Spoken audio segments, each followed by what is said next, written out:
Hi there. Okay, I'm in the house and we're picking up on part 2 of this stuff about the plan, how I think of a forest, why I planned this way. Okay, part 2 here. This is going to be embarrassing in terms of you seeing what a lack of talent I have as an artist at this time in my life. But I just want to show you how I think of a tree before I tell you how I think of a forest. Essentially, I look at it as a creature from the root ball up. I think of it as a vascular organism. And it's moving moisture from its strongest point in and out of all the places it wants to move moisture. It's like this is the dantian, if we're talking about Chinese medicine. This is the core, or the seed from which it was sprouted. And the most energy is going to be moving things through its body, not from its leaves necessarily, not around the edges, but here at the trunk. So when I go to water a tree, especially in these droughted situations, I have essentially 3 basic techniques.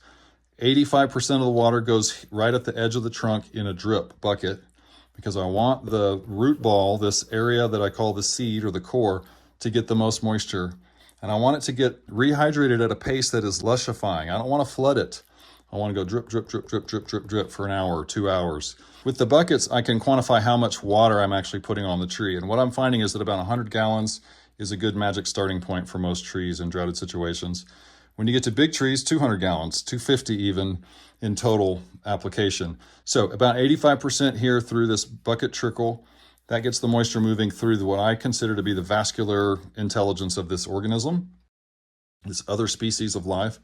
Now I also fling moisture in the air to try and soften the environment around it. I pour some moisture on the ground depending on the condition that the place is in. If it's particularly dry and not taking water, it's good to moisten the ground and get it to do a better job of receiving and holding water.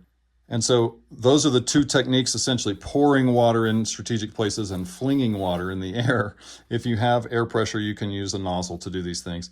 You really stair-step through kind of awakening this thing back into an optimal state of lushness and moistness. And lastly, I'll go back to the flinging moisture through the air.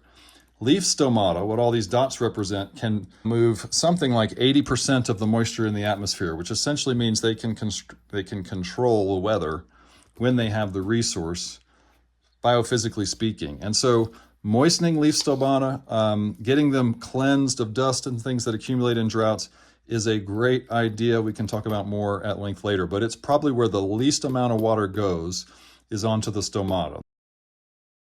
Now the science tells us that essentially once you have moist trees, that they will create low pressure, cool air and suck in moisture from far away. That can also pull in rain from far away. Science also tells us that when the leaf stomata are wet and they're in a resourced position, meaning they've been hydrated, they can release particles like into the air. Leaf stomata are the pores on the skin of the leaves. It's the same technology as your own pores. You know, you can't see these little holes in your skin, but your skin is constantly exchanging gases and moisture with the atmosphere. So all these little leaf stomata, and leaf area is what we call it in science. This is the name of the game, leaf stomata. The more leaves you have, the more trunk capacity you have powering those leaves, the easier it is for these organisms to change the game in the local climate system. And when the leaf stomata get wet, they can send particles up into the atmosphere that can also catalyze cloud formation and cause the clouds to drop rain spontaneously. So there's like 3 effects here. Number 1, as you're watering in, you're going to get this cooling, and it's going to lower the air pressure, and that's going to attract moisture from far away and potentially rain from far away. That's number 2. And then number 3 is that in the process of doing this, when you're sort of liberating and capacitating or empowering the stomata, you're sending particles also, or potentially messages skyward that can cause rain to come down. That's maybe even 4 things that you're sort of working with in principle. Now, what I do then is try to think of these as cold cells, is one of the things you can call them. And I try to build a couple on a landscape. In Kingston, the idea was to work at this one end of town, which happened to be the east end of town, the other end of town, which happened to be the west end of town. And so just every day I would do a watering, you know, on each piece.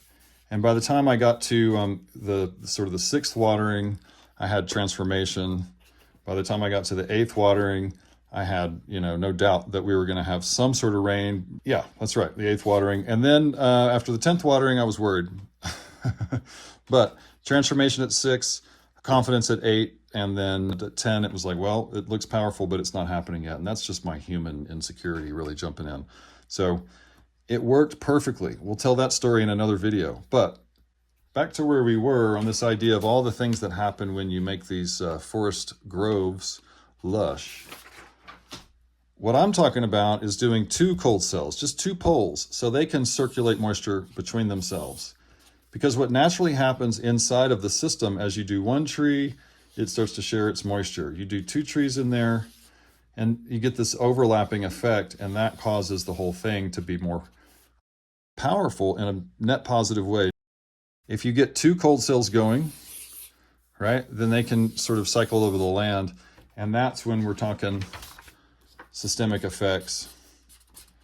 But it can happen quicker than that. It's just when you're going into a place like Kingston, the condition Kingston was in, you have to build slowly, 1, 2, 3, 4, all the way up to 10 to get the rains that fell for 8 days. Okay, so this is all of that sort of science combined into what it is I'm doing. Now, at broad scale, you consider an entire forest system. Kingston's connected to this end of the Ghia National Forest. And the Ghia is, back to my big picture plan, the Ghia is here, essentially, something like that. So it's not quite accurate, but close enough for the concept. That was what I'm trying to share. So I wanted to get the rain to fall here on Kingston with the hope that it would do this magic thing, let me draw it this way, of cycling up. And it did, and cycling down and around.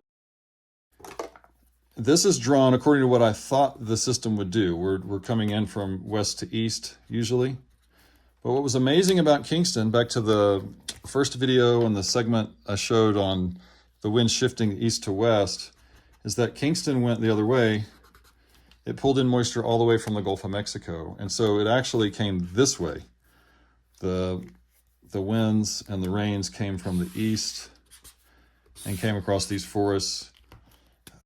I have video posted elsewhere here showing my drive through the Ghia over to Silver City, and it's just like endless forest, endless rained on forest. It went on for regional miles and miles, hundreds of miles. And this was 5,200 gallons of water over 5.5 days, input to draw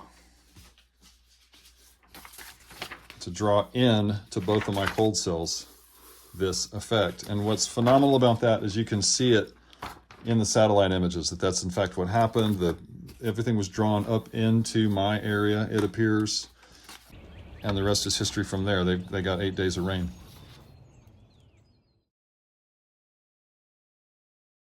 Okay, that is how I think of trees in a forest. Since that took so long, let's go with taking a break, and part 3 will be back to detail on the plan, the specific plan.